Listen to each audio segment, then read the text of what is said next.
The winter storm on Corvus Prime was the worst the planet had seen in 40 years. Snow fell in thick sheets that buried entire villages within hours. The wind howled across the frozen plains like a wounded beast, and temperatures dropped so low that even the native Corvathi struggled to survive. The great furry giants who had lived on this world for 10,000 years huddled in their stone shelters and prayed to their ancestors for mercy. Dr. Sarah Chen was not supposed to be on Corvus Prime.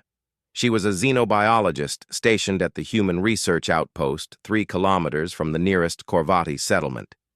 Her mission was simple: study the local wildlife, document the ecosystem, stay out of the way of the natives who barely tolerated human presence on their world. The Corvathi were proud creatures who stood nearly 3 meters tall when fully grown. They resembled bears from old Earth, but walked upright and possessed intelligence equal to any human. They had allowed humans to build the research station only because the Galactic Council had required it as part of their admission to interstellar society. Sarah pulled her thermal cloak tighter around her shoulders as she trudged through the snow. She had been collecting samples from a nearby hot spring when the storm hit faster than predicted. Now she was fighting her way back to the station through visibility, so poor she could barely see her own hands in front of her face. Her suit's heating system was working overtime just to keep her alive. The temperature outside was negative 60 degrees and falling. She almost missed the sound. It was so faint beneath the screaming wind that she thought she had imagined it. A high-pitched cry that was not the storm. Sarah stopped walking and listened. There it was again. A weak mewling sound coming from somewhere to her left. Every survival instinct told her to keep moving. The station was less than a kilometer away. If she stopped now, she might not make it back alive. But Sarah had never been good at ignoring creatures in distress. She turned toward the sound and pushed through a snowdrift that came up to her waist. The crying grew louder as she approached a rocky outcropping that provided slight shelter from the wind.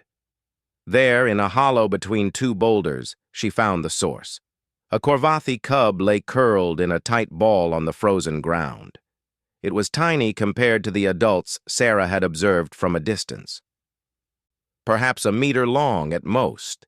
Its silver fur was matted with ice, and its large amber eyes were barely open. The cub looked at Sarah and let out another weak cry before going silent. Sarah's heart broke at the sight. She had studied enough about Corvathi biology to know that cubs this young could not survive alone. They needed their mother's warmth and milk to live through winter. This one had clearly been abandoned. The Corvathi were known to leave weak or sickly cubs to die when resources were scarce. It was a brutal practice that humans found horrifying, but the Corvathi considered necessary for the survival of their species. Natural selection, they called it. The strong survived, and the weak fed the snow. The cub shivered violently, and Sarah made her decision without conscious thought.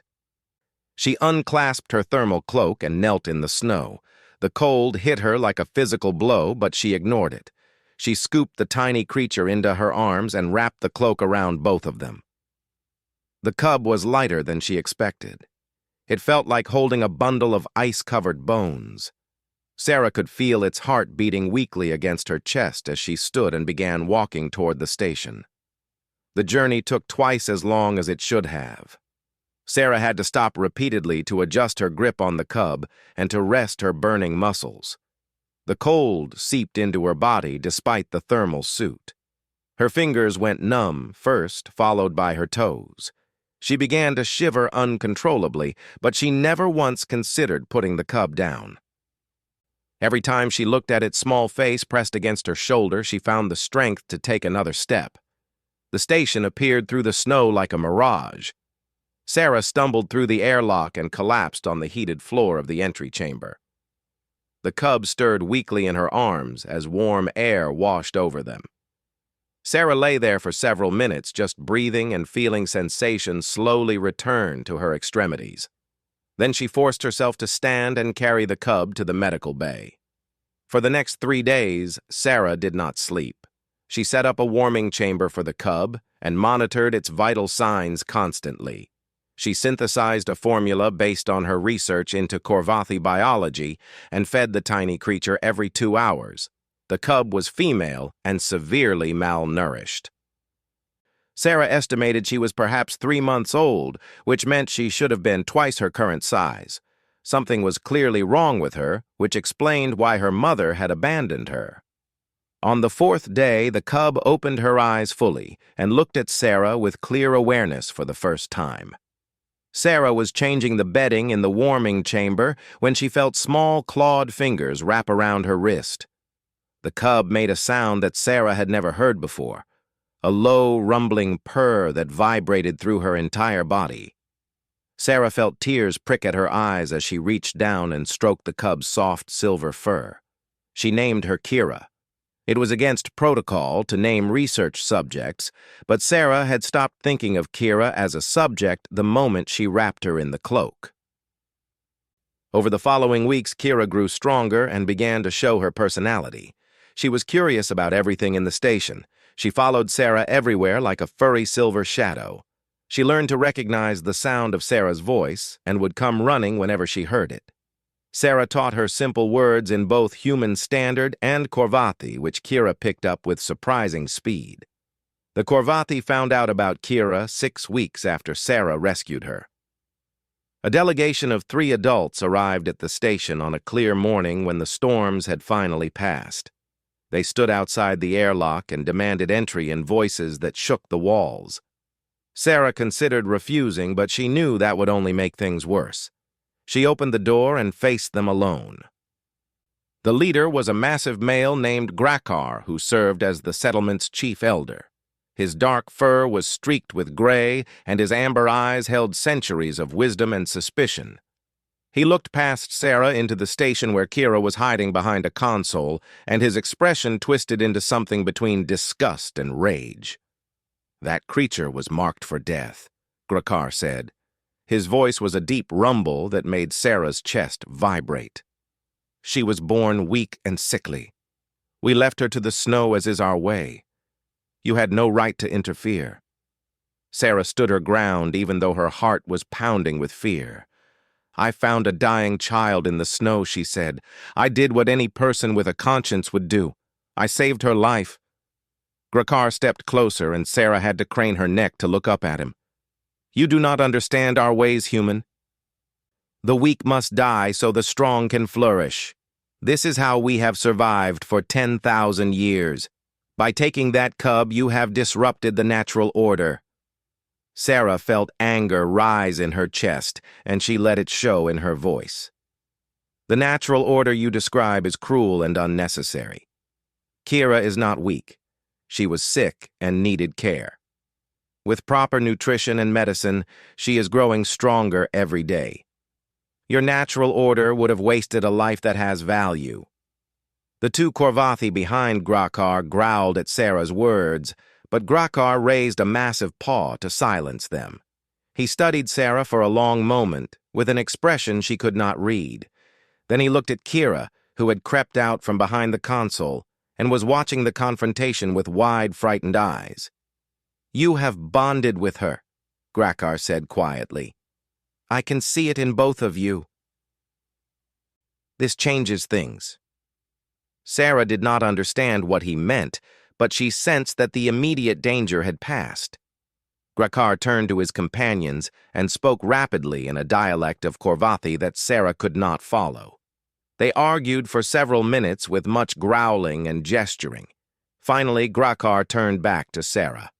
"Our law says that an abandoned cub belongs to whoever claims it," he said. "This law was made for our own kind, but there is no rule that says it cannot apply to outsiders. You claimed this cub when you wrapped her in your covering. By our law, she is now your responsibility." Sarah felt relief wash over her, followed immediately by concern. "What does that mean exactly?" she asked. "It means you must raise her," Grakar replied. "Teach her. Protect her." When she comes of age, she will have to choose whether to live among her own kind or remain with you. But until then, she is your daughter in the eyes of our people." The word daughter hit Sarah like a physical blow. She looked at Kira, who had crept forward to stand beside her. The cub reached up and took Sarah's hand in her small, furry paw.